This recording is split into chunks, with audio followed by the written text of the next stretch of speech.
రోజు 2015 ఉండాలని చెప్పింది మీకు స్టార్టింగ్లో అదే.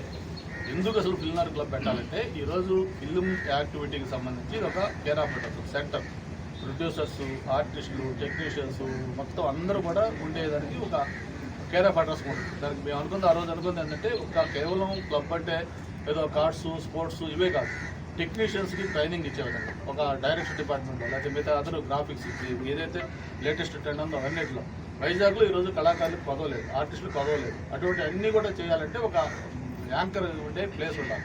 దానికి ఇది బాగుంటుంది ఉద్దేశం బట్టి దానికి అనుకున్నాం. డెఫినెట్గా ఈరోజు హైదరాబాద్లో ఫిల్లర్ క్లబ్ ఎలాగా film industry care of address దాన్ని మించిన ప్లేస్ నుంచి తయారు చేయాలని చూస్తున్నాం. మీకు తెలుసు గతంలో కూడా విశాఖపట్నం అంటే ఒక సెంటిమెంట్. సినిమాలు తీయాలంటే బాలచంద్ర గారు కావచ్చు, భారతరాజు గారు లేకపోతే రాఘవేంద్ర గారు కావచ్చు, తీసిన ప్రతి సినిమాలు కూడా ఎంతో కొంత పాట కనిపిస్తే హిట్ అవుతున్న సెంటిమెంట్. అటువంటి సెంటిమెంట్ అంతేకాదు వైజాగ్ సంబంధించి మనకు ఇంకా అడ్వాంటేజ్ ఏంటంటే ఒక ఇండస్ట్రియల్ సిటీ, ఒక స్టీల్ ప్లాంట్, పోర్ట్ లాంటి ఇండస్ట్రీస్ ఉన్నాయి, మంచి బ్యూటిఫుల్ బీచెస్ ఉన్నాయి, బ్రహ్మాండమైన హిల్స్ ఉన్నాయి, మంచి గ్రామీణ ప్రాంతం ఉంది, ఏజెన్సీ అరకు లేకపోతే ఇటువంటి పాడేరు లాంటి ఏజెన్సీ ప్రాంతం ఉంది.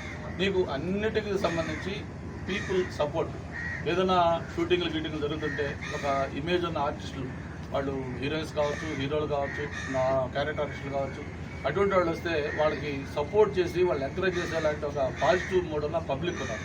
ఇవన్నీ ఉన్న నేపథ్యంలో సిటీకి సంబంధించి ఎటువంటి ఇబ్బందులు లేకుండా మనం ఇటువంటి కొంచెం ఫెసిలిటేట్ చేసి కానీ ఎంకరేజ్ చేస్తే ఇది ఒక ఫాస్ట్గా గ్రో అవడానికి ఛాన్స్ ఉంటుంది. నాకు సినిమా ఇండస్ట్రీతో అది ఎందుకో తెలియదు, ఫస్ట్ నాకు సంబంధాలు కొంచెం ఎక్కువ ఉన్నాయి, నగరపాలతో కావచ్చు, అందరితో కూడా. నేను కూడా అందరినీ రిక్వెస్ట్ చేస్తాను, అందరూ కూడా వైజాగ్ రావడానికి ఇంట్రెస్ట్ చూపిస్తారు. కాకపోతే అది ప్రాపర్గా ఇంకా టేక్ఆఫ్ కూడా కొన్ని ఫెసిలిటీస్ కానీ ఇప్పుడే ఎన్ఆర్ రెడ్డి గారు కింద ఇద్దరు కూడా సినిమాకి సంబంధించిన వాళ్ళు కూడా మాట్లాడుతూ కొన్ని ఇష్యూస్ చెప్పారు. ఇప్పుడు గతంలో జగన్ ప్రభుత్వం వచ్చిన తర్వాత వాళ్ళు చెప్పేసి ఏదైతే లో క్లాస్ టికెట్లు ఎత్తేసారు, అటువంటి కొన్ని ఇష్యూస్ ఉన్నాయి. దాంతోపాటు కొన్ని అదర్ ఇష్యూస్ కూడా వాళ్ళంతా కూడా మాట్లాడి అవన్నీ కూడా ప్రభుత్వం దృష్టికి తీసుకెళ్ళి వాళ్ళ ఇష్యూస్ కూడా సార్ట్అవుట్ చేస్తే డెఫినెట్గా అందరూ వస్తారు. నేను హీరోలతో మాట్లాడాము, ప్రొడ్యూసర్తో మాట్లాడుతున్నాం, డైరెక్టర్తో మాట్లాడుతున్నాం.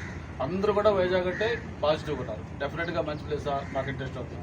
బట్ ఎందుకు రావట్లేదంటే అది కరెక్ట్గా జరగట్లేదు. ఖచ్చితంగా వాళ్ళకి స్టూడియోలో కొంతమంది అప్పుడు రామారెడ్డి గారికి నేను ఎంపీగా ఉన్న టైంలో నాతో పాటు ఆయన ఎంపీ అందరం కలిసి ఇప్పుడు కృష్ణబాబు గారు జాయింట్ కలెక్టర్గా ఉంటే ఆయనకి అప్పుడు ల్యాండ్ అలాట్ చేసి ఇప్పుడు రామారెడ్డి స్టూడియో ఆరోగ్య పెట్టారు.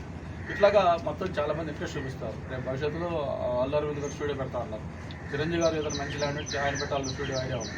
ఇట్లా చాలా మందికి చాలా ఇంట్రెస్ట్ ఉన్నాయి. ఇవన్నీ కూడా చేసి వైజాగ్ అనేది ఫిల్మ్ ఇండస్ట్రీకి హబ్గా చేయాలనేది ఒక దీంట్లో ఈ film club crucial role play చేయాలన్నమాట. ఒక్కొక్క క్లబ్ ఒకటి తయారు చేసుకుంటాం. ఆ రోజున్న పొజిషన్స్ బట్టి ఆ రోజు బైలాస్ తయారు చేస్తాం. బైలాస్ అనేది నాట్ పర్మనెంట్, దాన్ని ఈవెన్ కాన్స్టిట్యూషన్ లాంటివి కూడా మార్చుకోవచ్చు. అక్కడ ఇప్పుడు యాక్చువల్గా ఆ ఏ లక్ష్యంతో స్టార్ట్ చేశారో ఆ పర్పస్ సర్వై ఉంటే ఈరోజు ఈ సిచ్యువేషన్ వచ్చి ఉండేది కాదు. నేను తనో లేకపోతే గురించి మళ్ళీ క్లబ్లో ఇలా మాట్లాడుతున్న పరిస్థితి కాదు. మనం 2015లో స్టార్ట్ చేసింది, ఇప్పుడు 2025లో ఉన్నాం. 10 ఏళ్ల తర్వాత ఉన్న పొజిషన్ ఏంటంటే రోజు మీ మీడియాలోనే ప్రముఖంగా వచ్చేది ఏంటంటే పరువు పోయా లేకపోతే ఇంకోటి పోయా, ఇట్లా వివాదాలు, ఇవి ఏ క్లబ్లో ఇటువంటి న్యూస్ రాట్లా. ఆ వచ్చే పరిస్థితి వచ్చింది కాబట్టి ఇంటర్ఫియర్ కావాల్సి వస్తుంది. దాన్ని అవసరం వస్తే బైలాస్ చేంజ్ చేయాల్సి వస్తుంది. ఇప్పుడు ఇది ఏది కూడా తనైనా లేకపోతే ఇంకోరైనా నేనైనా ఇంకోరైనా దీంట్లో పర్మనెంట్గా మేము ఉండి దీంట్లో పెత్తనం చేయాలని ఉద్దేశం కాదు. క్లియర్గా ఒకటే చెప్పాము, ఏ పర్పస్ అయితే స్టార్ట్ చేశామో ఆ పర్పస్ డివైడ్ అయిపోయింది, ఇది వివాదాలకు కేంద్రం అయిపోయింది, అనుకున్న ప్రోగ్రెస్ జరగట్లేదు. దాన్ని ఒక స్ట్రీమ్ లైన్ చేసి పట్టాలు ఎక్కించి దీన్ని గాడిలో పెట్టిన తర్వాత ప్రొఫెషనల్ వేలో దీన్ని ఒక మోడల్ క్లబ్గా చేయాలంటే తప్ప దీంట్లో ఒక పెద్ద ఆయన తీసేసి ఒక చిన్న ఆయన ఉండాలి, చిన్న ఆయన తీసి ఇంకొక ఉండాలి, ఆ పార్టీ కాదు ఈ పార్టీ ఉండాలి. ఇక్కడ అందుకే క్లియర్గా ఇది రాజకీయాలకో పార్టీలకో ఇంకో దానికి వదిన సంబంధం కాదు. అందరికీ మెప్పు పొందేది ఒక మోడల్ క్లబ్గా చేయాలంటే కాదు.